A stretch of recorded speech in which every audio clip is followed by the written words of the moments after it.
Este es el día que hizo Jehová, nos gozaremos y alegraremos en él. Oh Jehová, sálvanos ahora, te ruego. Te ruego, oh Jehová, que nos hagas prosperar. Así es, bendito Señor, una vez más te damos gracias, porque tú nos has dado este día, Señor, para podernos presentar delante de ti con un corazón contrito y humillado, dándote gracias por tus infinitas misericordias, alabando y bendiciendo tu nombre. Hoy nos regocijamos en tu presencia, bendito Dios. Te pedimos que la ayuda de tu Santo Espíritu, Señor, esté con cada uno de nosotros y nos permita, Señor, en este momento adorarte, bendecirte, Señor, darte la gloria y la honra por todo lo bueno que has sido para con nosotros. Bendito eres tú, Señor, desde ahora y para siempre.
Bienaventurados los perfectos de camino, los que andan en la ley de Jehová. Bienaventurados los que guardan sus testimonios y con todo el corazón le buscan, pues no hacen iniquidad los que andan en sus caminos. Así es, bendito Dios, somos bienaventurados porque tú eres nuestro Padre, porque tú eres ese Dios grande y poderoso que vela por cada uno de nosotros. ¿Cómo no darte gracias, Señor, en este momento? ¿Cómo no exaltarte a ti, bendito Dios? Sigue obrando con poder, Señor. Sigue guardando nuestros caminos, Señor. Sigue tú librándonos del poder del enemigo, bendito Dios. Permite que con todo nuestro corazón te busquemos, que anhelemos tu presencia día tras día. Alabado seas, amado Rey, por los siglos de los siglos. Amén.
Enséñame, oh Jehová, el camino de tus estatutos, y lo guardaré hasta el fin. Dame entendimiento y guardaré tu ley, y la cumpliré de todo corazón. Guíame por la senda de tus mandamientos, porque en ella tengo mi voluntad.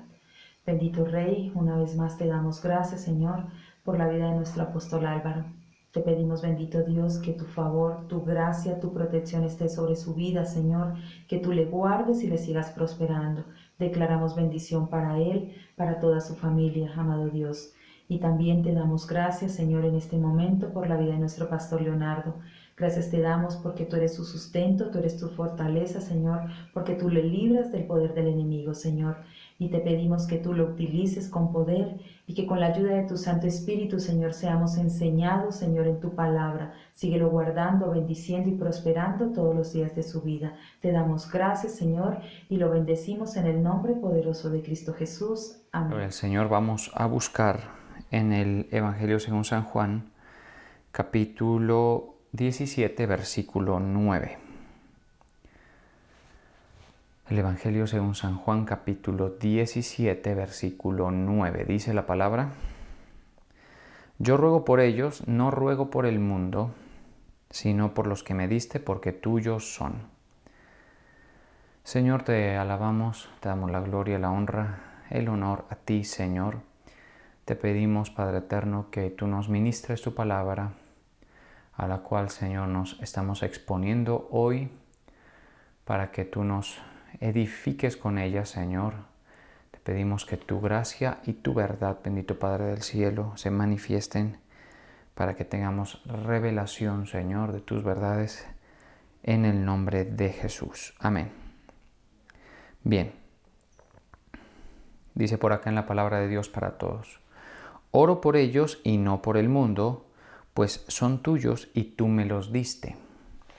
Bien, este es un pasaje interesante porque vemos una oración que hace en nuestro Señor Jesucristo por sus discípulos. De hecho, así se titula este pasaje: Jesús ora por sus discípulos, en la versión Reina Valera. Y llama la atención porque Juan, el escritor de este evangelio, es el único que registra esta oración palabra por palabra, ¿sí?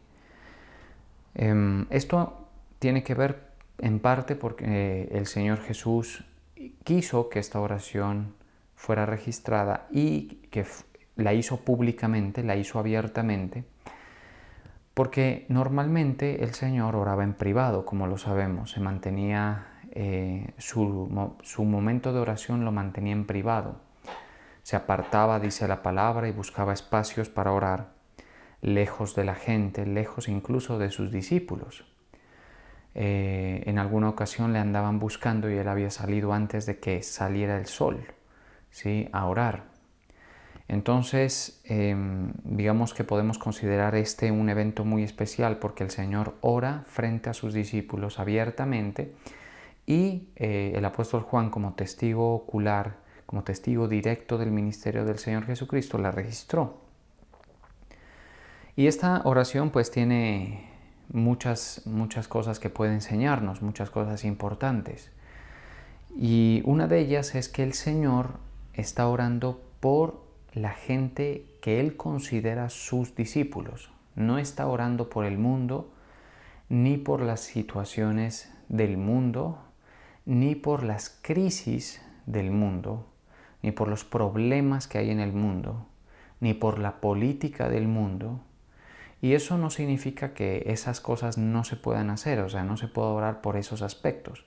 Lo único que significa es que el Señor Jesús estaba enfocado en orar en sus discípulos, y esto nos debe hablar a nosotros de la relevancia de esa relación, ¿sí?, que hay entre el maestro y el discípulo. Porque usted recordará que hay pasajes en la Escritura que nos hablan de que el Señor les dice: apartaos de mí, hacedores de maldad, pues no los conozco. Particularmente a las vírgenes que no estuvieron listas, no estuvieron preparadas, les dice: no las conozco. Y hay otros pasajes donde dice: de cierto os digo que no os conozco. Entonces, la relación entre el discípulo y el maestro es muy importante porque el Señor los conocía a sus discípulos. Sí, en el versículo 9, que fue el que citamos, dice: no ruego, yo ruego por ellos, no ruego por el mundo. Entonces el Señor es como que excluye al mundo y excluye todas las situaciones por las cuales él podría orar por el mundo, ¿no? Por ejemplo, las dictaduras, diga usted, porque él vivió bajo el Imperio Romano. Él podría estar orando por los problemas climáticos, él podría estar orando por las guerras, por el derramamiento de sangre, él podría estar orando por Israel mismo para que salga de su esclavitud, de su yugo, ¿sí? Bajo el cual estaban bajo Roma, porque si bien no eran esclavos, por ejemplo, como en otros tiempos, pues estaban bajo el yugo de Roma y Roma ejercía su autoridad y se veía reflejado mucho en los tributos, tenían que pagar impuestos fuertes y también eran ciudadanos de una categoría inferior. Tal es así que un romano tenía la autoridad y la facultad de ordenarle a un judío que le ayudara a llevar su carga, y el judío estaba obligado a hacerlo. Entonces notemos que si bien no era una figura de esclavitud tan fuerte como en otras épocas, pues sin duda que estamos frente a una situación poco deseable por la cual el Señor Jesús se hubiese podido pronunciar, pero no lo hace. Eso nos explica y nos da a entender también que la oración tiene que ser algo que esté claro en nosotros y por qué lo hacemos. No lo vemos al Señor orando por cualquier cosa en el mundo. Es decir, hay una conciencia y hay un enfoque. Y pareciera como un poco excluyente, porque dice en el versículo 9, dice, yo ruego por ellos, no por el mundo. Entonces queda como la impresión o la sensación de que al Señor no le interesa el mundo. Pero eso no es así. Al Señor sí le interesa el mundo y lo que pase con él, sin duda, porque es una creación suya y aquellos a quienes quiere salvar están en el mundo. Pero eso es una cosa, y por eso es que dice que de tal manera amó Dios al mundo, que dio a su Hijo. O sea, sí le interesa, sin duda, pero eso es una cosa, y otra completamente diferente es que Él se ponga en una intercesión por un mundo que no se va a salvar, que se ponga en una intercesión para con el Padre por un mundo que está bajo juicio y va para juicio de Dios, que está perdido y que le rechaza, porque el mundo le ha rechazado al Señor, a nuestro Dios creador, ha rechazado su amor, ¿sí? Y cada vez vamos avanzando hacia épocas más difíciles y de mayor rechazo con las ideologías que quieren rechazar a Dios, su consejo y su verdad, ¿sí? Una de ellas el ateísmo, pero hay muchas más, sin duda. Entonces vemos una situación bien interesante, es que el Señor no ruega por el mundo, en general todo, sino por los que, dice aquí, por los que me diste, dice, por los que me diste, porque tuyos son. Entonces hay un grupo de gente que está en el mundo, ¿sí?, que tiene la dicha, la bienaventuranza, la fortuna de ser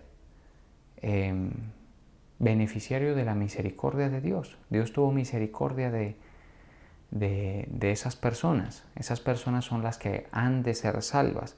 Esas personas son las que creen el Evangelio cuando les es predicado. Esas personas son las que viven en circunstancias que les permiten acercarse al Señor, ¿sí?, y participar de su propósito. Esas personas son los afortunados que encontraron la perla de gran precio. Usted recordará esa parábola que el Señor les habló a sus discípulos. Les decía que el reino de Dios es semejante a una persona que encontró una perla de gran precio y fue y vendió todo lo que tenía para comprar esa perla de gran precio, ¿sí? Entonces, esas personas son los que le han sido dados a Jesucristo para alcanzar salvación. Es decir, el Padre le entregó unas personas, una lista de personas a Cristo, Jesús nuestro Señor, para que por medio de Él, y mucha atención a lo que estoy diciendo, solo por medio de Él alcanzaran salvación, vida eterna y regresaran al Padre, ¿sí? esa lista de personas ya está escrita. Es interesante eso, ¿no? Porque a veces uno dice, no, todos, metámoslos a todos, el Señor quiere que todos, sí, el Señor quiere que todo mundo sea salvo y el Señor no quiere que nadie se pierda. Son dos conceptos bíblicos que también están en la Escritura. Sí, eso es muy cierto, pero también es cierto que hay un libro que se llama el libro de la vida y hay unos predestinados para salvación que le fueron dados a Jesucristo en su época, por quienes oró, pero también en las épocas subsiguientes, todos aquellos que creen en Jesucristo y que van a alcanzar la salvación por medio de Él. ¿Sí? Es decir, el Señor Dios Padre designó que así fuera, que hubieran unos que alcanzaran salvación mediante Jesucristo. Aquí el Señor Jesucristo dice, los que me diste, no son todos. Por eso el Señor Jesucristo no era, Él llamó gente a participar, pero Él no era muy, por decirlo así, ¿cómo puedo decirlo? Como, Él no estaba invitando a todos a que lo siguieran. Incluso a algunos se le presentaban y le decían, te seguiré. Y Él les expresaba verdades y les decía, si quieres seguirme, y se las ponía como difícil. A uno le dijo, deja que los muertos entierren a sus muertos. ¿Sí? Es decir, y uno dice, ¿por qué? Porque él entendía que no todos le fueron dados para salvación a él. Mire qué cosa tan interesante. ¿Sí? No todos. Ahora, ¿quiénes son? Los que el Señor le entregó para que por medio de Cristo fueran salvos. Son personas que son destinados para salvación. ¿Sí? Y en esto hay muchos más temas que podemos tratar, pero pues creo que hay que mantenerlo así e ir poco a poco profundizando en estas verdades, porque son profundas, tienen muchas escrituras, muchos fragmentos de la escritura que lo soportan, que lo sustentan este concepto. El caso es que el Señor no está orando por el mundo, está orando es por sus discípulos. Y Él les llama a ellos los que me diste. ¿Sí? Y vamos a leer algunos aspectos de esta oración porque esta oración también nos refleja el deseo de nuestro Señor Jesucristo para con nosotros, ¿sí? Para quienes le hemos sido entregados y quienes hemos creído en Él y hemos alcanzado la salvación, ¿sí? Porque Él ha tenido misericordia de nosotros. El resto del mundo y la mayoría del mundo se va a perder. ¿Sí? Tiene un destino terrible que es el juicio de Dios. ¿Sí? No solamente en el infierno quienes están... Mire, note usted que me parece importante mencionarlo, pero el infierno, cuando uno lee la Escritura, llega a entender que el infierno es un lugar de paso, es como una sala de espera. Imagínese eso. El infierno es una sala de espera, mientras los tiempos sobre el mundo se cumplen. Y más adelante, el infierno, con sus moradores que están viviendo allí desde que murieron y están excluidos de la gloria de Dios, van a ser echados en el lago de fuego. Eso es retador para la mente, porque uno dice, bueno, ¿cómo es eso? Sí, pero son dos lugares diferentes. El infierno y el lago de fuego son dos lugares diferentes según la Escritura. ¿Sí? Entonces la mayoría de gente se va a la sala de espera del infierno, que es un lugar de tormento muy, muy hostil, muy duro. Pero ellos van a esperar el juicio, lo que llama la Biblia el juicio ante el gran trono blanco, que es un evento diferente al tribunal de Cristo. Pues todos estos aspectos son importantes que los refresquemos. Cuando los muertos comparezcan de pie todos delante del Señor. Vi a los muertos, dice, grandes y pequeños, de pie ante Dios. Y uno que estaba sentado en el trono, es en el gran trono blanco. Y mire, vamos a leerlo, porque ya que me viene a la mente, pues está muy bueno que lo leamos. Y vi a los muertos, dice. Apocalipsis 12. Bueno, desde el 11. Apocalipsis 20:11, y vi un gran trono blanco, y al que estaba sentado en él, de delante del cual huyeron la tierra y el cielo, y ningún lugar se encontró para ellos. Ya está en Apocalipsis 20, y ya está hablando de cuando el cielo y la tierra sean removidos. Impresionante. Y vi a los muertos, grandes y pequeños, de pie ante Dios.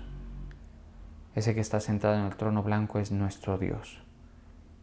Es de una majestad, de un poder impresionante. Sus criaturas creadas, solo sus criaturas creadas, tienen la potencia para hacer desfallecer cualquier fortaleza humana. Es impresionante. Y vi a los muertos grandes y pequeños de pie ante Dios. Y los libros fueron abiertos, y otro libro fue abierto, el cual es el libro de la vida. Y fueron juzgados los muertos por las obras que estaban escritas en los libros, los demás libros, según sus obras. Y el mar entregó a sus muertos, porque en el mar hay muertos, los ahogados, los de los naufragios, bueno, todo eso. Entregó a los muertos que había en él, y la muerte y el Hades entregaron los muertos que había en ellos, y fueron juzgados cada uno según sus obras. Entonces es sobrecogedor esto, es sobrecogedor realmente cuando uno lo llega a entender y se le abre la escritura y lo entiende. Y eso es lo que yo quiero hacer, es como quitar un velo sobre que pueda haber en nosotros, ¿no? Sobre todos estos aspectos. Es impresionante esto, es sobrecogedor. Dice en el versículo 15, y el que no se halló inscrito en el libro de la vida fue lanzado al lago de fuego. ¿Sí?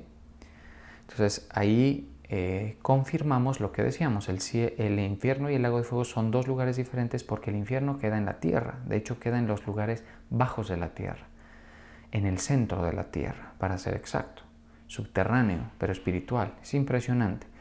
Todas estas verdades espirituales son increíbles, pero son también al mismo tiempo, para quien tiene fe, son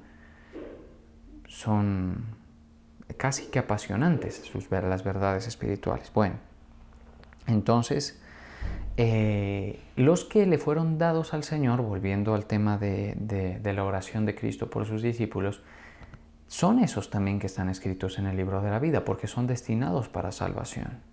¿Sí? ¿Puede una persona ser borrado del libro de la vida?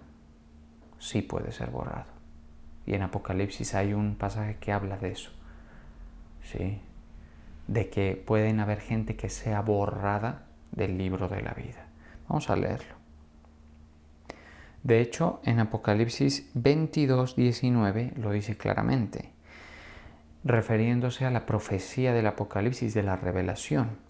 Y si alguno quitare de las palabras del libro de esta profecía, es decir, del libro de Apocalipsis, Dios quitará su parte del libro de la vida. Increíble. Y de la santa ciudad y de las cosas que están escritas en este libro. Es decir, el Señor sí puede borrar nombres del libro de la vida. Pero los que fueron escritos desde antes de la fundación del mundo. Eso está escrito en Apocalipsis 17:8. La bestia que has visto era y no es, y está para subir del abismo e ir a perdición. Concentrémonos en lo que viene. Y los moradores de la tierra, aquellos cuyos nombres no están escritos desde la fundación del mundo en el libro de la vida, se asombrarán viendo la bestia que era y no es. Entonces, la salvación es algo que nosotros tenemos porque fuimos predestinados. Es increíble, pero es así, ¿no? Por eso es que nosotros debemos entender que en la iglesia están los que van a ser salvos. Puede que hayan infiltrados, puede que haya gente que no pertenezca, gente que por un tiempo milite, pero que no sea, pero están los que han de ser salvos. Fundamentalmente deberían estar los que han de ser salvos, los que están destinados para salvación. Eso complica mucho las cosas porque mucha gente es entusiasta. Sí, mucha gente es entusiasta de las cosas de Dios, mas no es discípulo verdadero. Y recordemos que en Juan 17:9, que es el versículo que citamos, ¿por quién está orando Jesús? Por sus discípulos, no por el mundo, por los que le fueron dados. Él dice, por los que me diste. Esos son sus discípulos. Entonces presten atención a todo eso. Significa que de la iglesia no todos están escritos en el libro de la vida. ¿Sí? Y otros puede ser que estando escritos sean borrados. ¿Sí? Y aquí dice quiénes son. Pero bueno, eso es algo mucho más complejo que debemos ser probablemente más pausados para estudiar. Sí, entonces, los que le fueron dados al Señor Jesucristo no son otros sino los que están escritos en el libro de la vida. Qué cosa tan hermosa eso. Los que hemos alcanzado salvación por la gracia de nuestro Señor Jesucristo, le fuimos dados a Jesús y Él creó la iglesia para alcanzar de todas las generaciones a esos salvos, a esas personas herederas de salvación. ¿Sí? Qué interesante está esto. Por ellos Él ora. Él no ora por el mundo. Él no ora por la política del mundo, el Señor Jesús. ¿Sí? Porque hay un rumbo de perdición que ya está bastante adelantado. ¿Sí? Entonces Él no está orando por nada de eso. Está orando es por sus discípulos.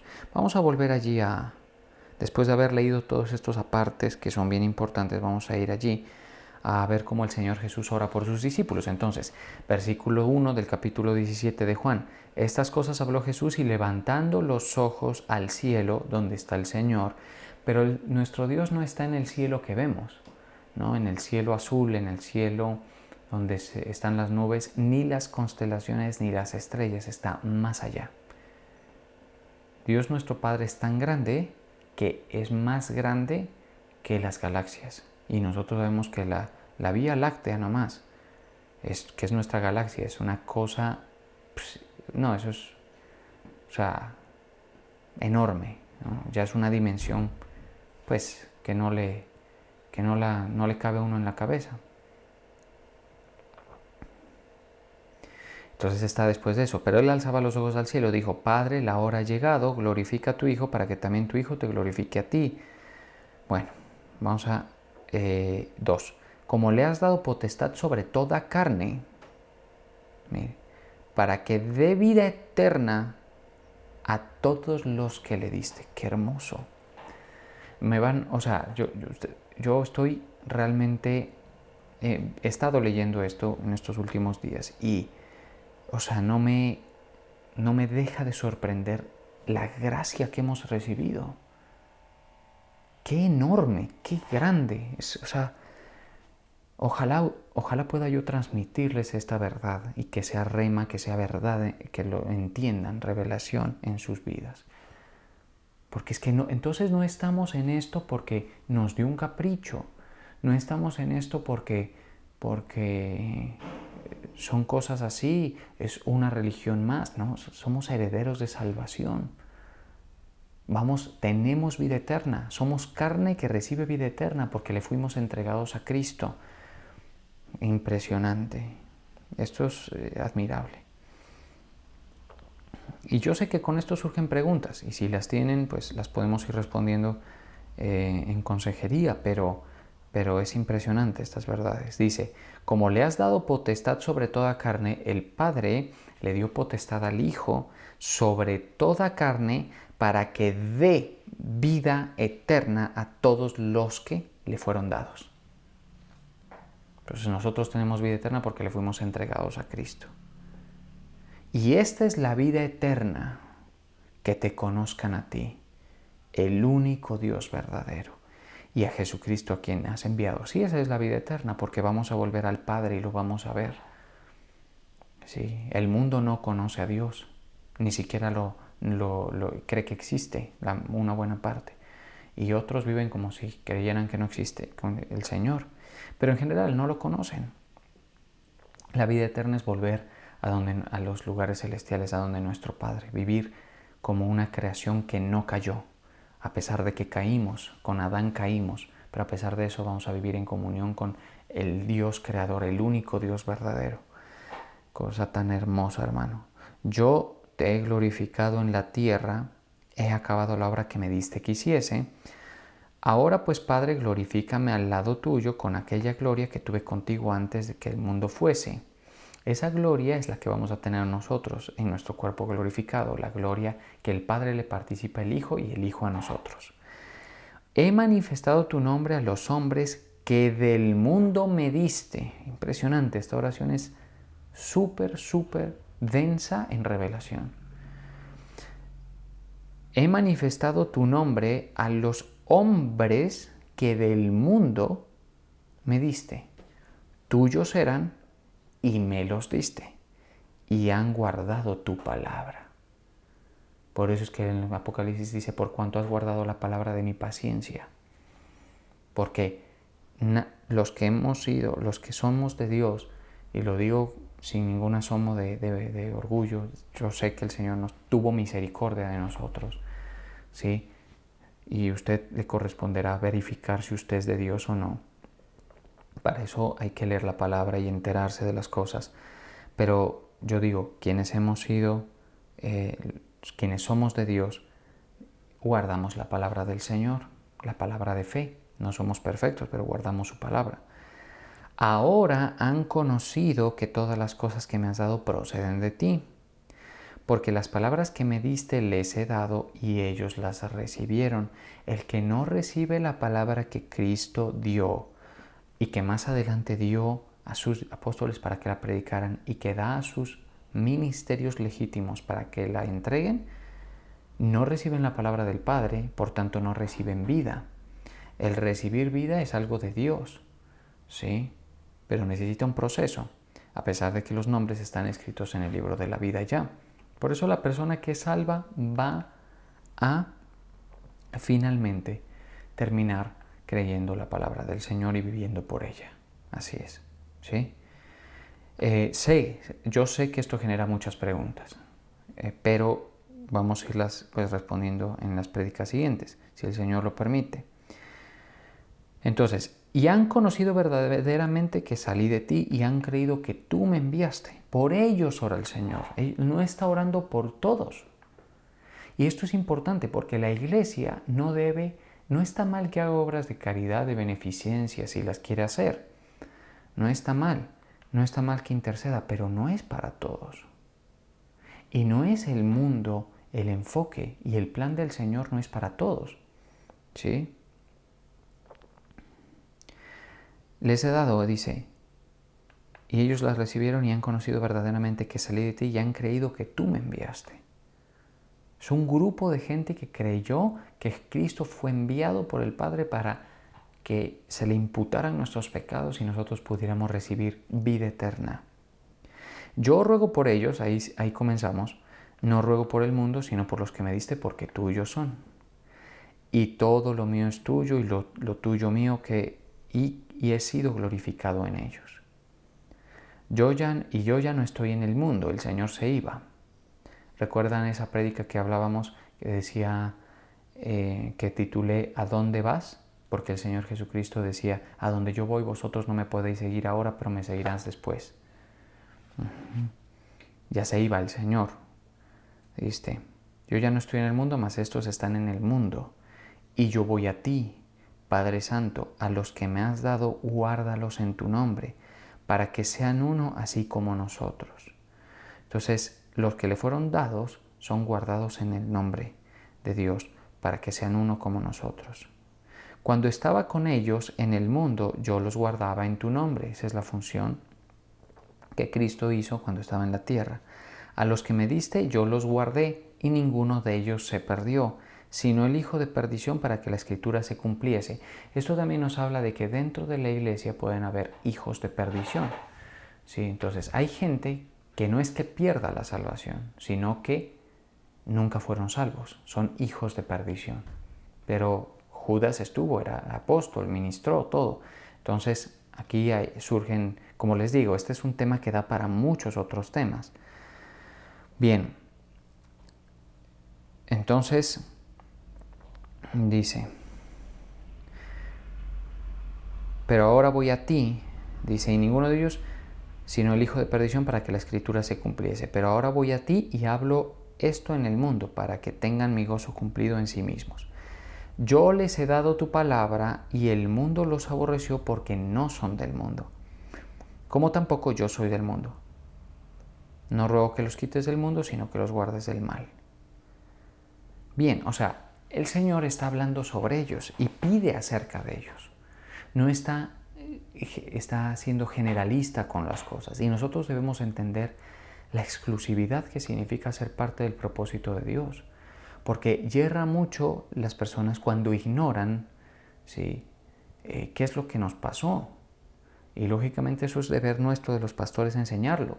Pero pues uno lo enseña y mucha gente pues no lo entiende, ¿sí? Yo quiero que los que son de Cristo, que le fueron dados, que están bajo mi enseñanza y responsabilidad, entiendan estas cosas. Porque si bien la salvación es un momento, es un evento, no un proceso. Ojo a lo que estoy diciendo, la salvación es un evento, no es un proceso. Por eso en Efesios 2 dice, y Él os dio vida cuando vosotros estabais muertos en vuestros delitos y pecados. Y os dio vida, así, ¡pum! Si es un momento, recibimos la vida. Si bien eso es así, la revelación sí es un proceso. Qué bonito eso, mire, la salvación es un evento, no un proceso, pero la revelación sí es un proceso, entonces uno la va entendiendo. Y entre más la entiende, más se afirma y más vive en esas verdades que finalmente vamos a ver cumplidas y vamos a heredar. Hermoso. ¿Sí? Entonces, cuando avanzamos en el proceso de la revelación, hacemos más fuerte la salvación. ¿Sí? Por eso el apóstol Pablo habla de asidos pues de la palabra de vida por la revelación. Entonces, esto es bien importante que nosotros lo tengamos en cuenta. ¿Por quién debe orar? Entonces, a uno, por ejemplo, le dicen, pastor, ore por mí, ore por tal persona, ore. Y uno con todo el gusto ora. No se equivoquen, no quiero decir que uno no lo hace con gusto, es nuestro deber y todo, y lo hacemos. Porque muchas veces la oración,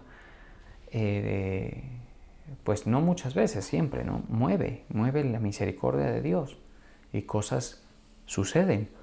Pero debemos entender, ¿sí?, que nuestra oración no es, por ejemplo, por el hambre del mundo, por las plagas del mundo, por los problemas económicos del mundo. No, es por los que han sido salvos, por los que son de Cristo y que son herederos de salvación, para que sean guardados en la palabra del Señor. ¿Sabe qué? El Señor ha ido poquito a poquito refinando en mí el concepto de cómo orar por la gente, ¿sí? Entonces, antes de pedir por cualquier necesidad terrenal que se le pueda presentar, de tipo emocional, de tipo económico, de tipo de salud, que se le pueda presentar, lo primero que hay que pedir es que sean, si son salvos, sean guardados en la verdad y santificados en la verdad. Eso es lo que pedía Cristo, ¿sí? Que sean guardados del mal también. Entonces aquí hay varios aspectos, que sean guardados del mal, que sean guardados en tu palabra, que sean santificados en tu verdad. Sí, todos esos están ahí en Juan 17, para que seamos uno con el Padre, para que estemos unificados con el Padre. Qué oración tan diferente, ¿cierto? A veces la gente que no entiende llega y le dice, pastor, ore por mí para esto, para aquello, y todos son temas y afanes temporales, caprichos. Pero eso no es para que no nos pidan oración, sino para que avancemos en la revelación. Como el Señor ha hecho un avance en mí, pues está muy bien que yo desee que Él también lo haga en ustedes, ¿sí? Entonces, la oración se refina por la revelación. Entonces, una persona que avanza en la revelación se desprende de todos esos afanes, de todas esas inquietudes humanas que nos producen ansiosa inquietud. Está muy bien, el Señor puede bendecirte, puede hacer que te cases, puede hacer que tengas provisión, bendición material, sí, claro. Eso está muy bien, el Señor lo puede hacer, lo hace de hecho, y creo que lo quiere hacer con muchos de ustedes, como lo ha hecho conmigo. Pero la revelación incluso hasta esas bendiciones, las pone en el lugar correcto. Uno no se encandila por las bendiciones cuando tiene estas revelaciones, ¿sí? Pero el que tiene poca revelación, el cristiano que tiene poca revelación y poca verdad sobre todas estas cosas que hemos hablado y que hemos venido hablando, se encandila por las bendiciones y se encandila por las añadiduras, persigue ambas y se queda sin las dos, ¿sí? Porque quien las da, pues está o sea, como está fuera de sintonía, digámoslo así. Sí, esto es muy importante. Entonces mire cómo ora el Señor. Entonces, ¿cómo debemos orar? Eso es lo primero. Y dice el Señor que todo lo que nos pongamos de acuerdo en la tierra, el Señor lo va a conceder. Pero entonces siempre ponderando, ¿no? Entonces uno puede orar por las necesidades de los amigos, de los vecinos. Pero, por ejemplo, empecemos por orar por las necesidades espirituales. Sus amigos o vecinos pueden que estén perdidos. ¿Sí? Entonces por ahí podríamos empezar, ¿no? Bien. Hay otros pasajes que nos hablan de cómo orar. Y ya con esto voy a ir cerrando. Porque, porque cuando uno le dice ore por mí, uno a veces pues le dice, ¿y por qué quieres que ore? Y a veces ni el discípulo ni el maestro, y eso es algo que el Señor ha ido edificando en mí para corregirlo y yo lo acepto, ¿sí? A veces no saben qué es lo importante, qué es lo urgente, por qué oro. Pero poco a poco el Señor me ha ido haciendo entender por qué orar para la iglesia. Y lo he estado haciendo, he estado orando por la iglesia, pero en estos aspectos puntuales. Y lo demás, todo es añadidura. Mire, Efesios 1:17. ¿Cómo ora el apóstol Pablo? Por los efesios.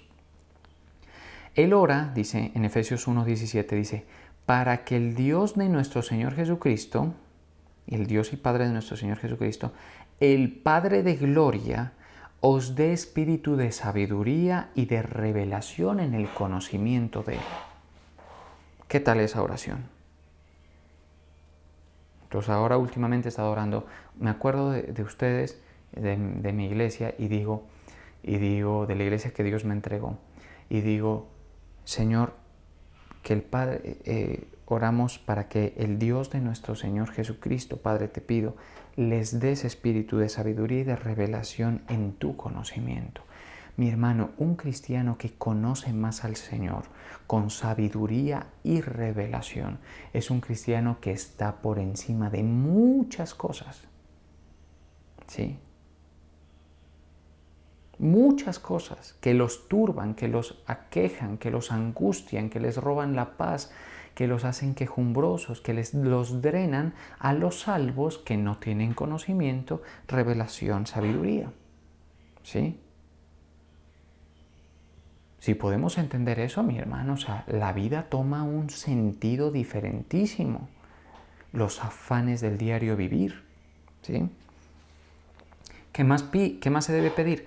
Alumbrando los ojos de vuestro entendimiento. Yo pido que les sean alumbrados los ojos de su entendimiento para que sepáis cuál es la esperanza a la cual os ha llamado. Note ahorita lo que hablábamos, todo esto del infierno, del lago de fuego, de la salvación, del libro de la vida, del juicio ante el gran trono blanco, para que entendamos, para que sepamos cuál es. Eso es impresionante, hermano. No hay tema más importante en la iglesia que este. ¿Sí? No hay ninguno. Porque si el cristiano entiende todo esto, de ahí para abajo su vida se organiza en prioridades y en revelación, en conocimiento y en dirección, y toda su vida se resuelve hasta que o bien muera o hasta que bien sea arrebatado, que ojalá lo fuéramos, ¿no? Como hemos venido diciendo, ojalá seamos los arrebatados. Alumbrando los ojos de vuestro entendimiento, porque hay muchos que están entenebrecido su entendimiento, para que sepáis cuál es la esperanza a la que los ha llamado. O sea, es que eso es algo que se demoran años en formar revelación, conocimiento y sabiduría para que se entiendan esos aspectos. ¿Y cuáles las riquezas de la gloria de la herencia en los santos? Pregunto, ¿pidió por los arriendos ahí? No. ¿Pidió por los problemas familiares allí? No. ¿Por los problemas en pareja? No. ¿Pidió por las enfermedades? No. ¿Todo eso es viable pedir? Sí. ¿Pero está pidiendo el apóstol Pablo por eso? No. Está priorizando la oración. ¿Sí? ¿Está pidiendo por la política del mundo? No. ¿Porque el mundo no sufra? No. Es un mundo que está bajo juicio. De alguna manera tiene que verse que en este mundo no, o sea, el mundo va en un destino. ¿Sí? Y hay cosas que suceden que son o sea, muy duras, pero que pasan porque el Señor las permite, ¿sí? Y porque el hombre con su pecado también ha complicado mucho las cosas. no solo porque Dios las permite.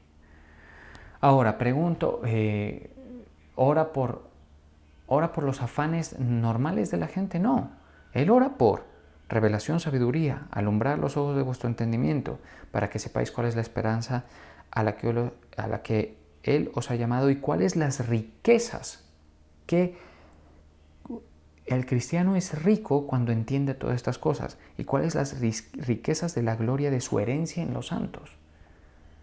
¿Sí? Es enorme, es grandísimo lo que está en la mente del apóstol Pablo, que él había llegado a entender un poco más profundo y más avanzado que sus discípulos. Colosenses 1:9, cuando le dicen a uno, ore por mí, lo primero, priorizar la oración en este sentido. Y si usted quiere empezar a orar, ore en este sentido. Por lo cual también nosotros, desde el día que lo oímos, no cesamos de orar por vosotros, dice el apóstol Pablo a los colosenses, y de pedir que seáis llenos del conocimiento de su voluntad. Otro aspecto.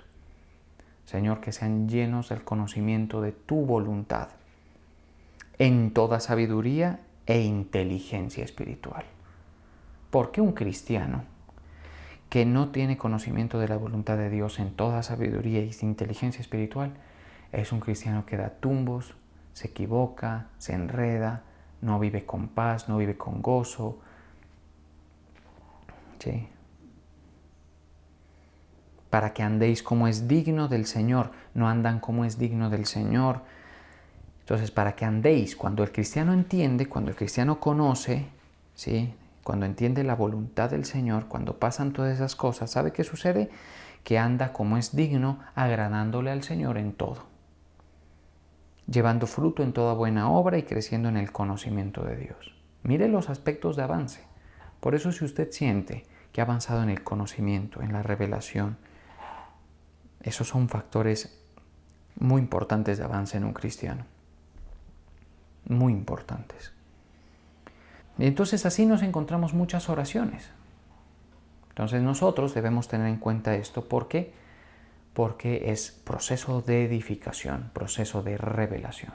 Vamos a orar. Bendito Padre del cielo, te damos gracias, alabamos y bendecimos tu santo, poderoso nombre, Señor. Te damos gracias porque tú eres bueno, porque tú eres fiel y nos permites estar delante de ti, Señor. Gracias. Que cada día comprendamos más cuáles son las riquezas de la gloria a la cual fuimos llamados, Señor. La salvación tan grande que hemos recibido. Es un regalo que es enorme, es imposible de medir quizá. Gracias, Señor. Si a ti el Señor te ha hablado hoy y si tú sientes que se te han abierto un velo para entender un poco más la salvación, dale gracias al Señor por lo que te ha dado. Dale gracias al Señor por su propósito. Honra al Señor. Gracias, Señor. Gracias, Señor. Gracias por tu obra en nosotros, Padre eterno. Gracias, Padre eterno, por esta salvación tan grande, tan notoria, tan especial, tan bonita. Gracias por hacernos parte. Porque fuimos entregados, estamos escritos en el libro de la vida. En alguna ocasión los apóstoles llegaron contentos donde el Señor Jesús y le dijeron, Señor, estamos contentos porque los demonios se nos sujetan. Y el Señor Jesús les dijo, alégrense pero no porque los demonios se les sujetan, sino porque sus nombres están escritos en los cielos. Pues todo aquel que ha sido salvo, redimido, su nombre ha sido escrito en los cielos. Gracias, Señor. Gracias por tanto amor, misericordia. Y que aquellos que crean tu palabra, Señor, puedan crecer en el conocimiento de ti, en la sabiduría y en la revelación, bendito Padre. Y que sus necesidades menos importantes, como lo son los de la tierra, les sean atendidas, porque tú eres un Dios bueno. La Biblia dice que Él sabe de qué tenemos necesidad. Gracias, Señor. Ministra, fluye con tu fuego, con tu poder, con tu autoridad, con tu luz, con tu verdad. Cada corazón, en cada espíritu, Señor. ensanchando el entendimiento, alumbrando los ojos del entendimiento. Esa es mi petición por los que tú me has dado, Señor. Gracias, Padre eterno. La gloria, la honra, la alabanza es para ti. Ministranos, llénanos en cada espacio virtual, bendito Padre del cielo. Gracias, Padre eterno. Que sea dada gloria, alabanza a tu santo nombre. Permíteme bendecir a cada uno de tus hijos e hijas en el nombre del Padre, del Hijo y del Espíritu Santo. Amén.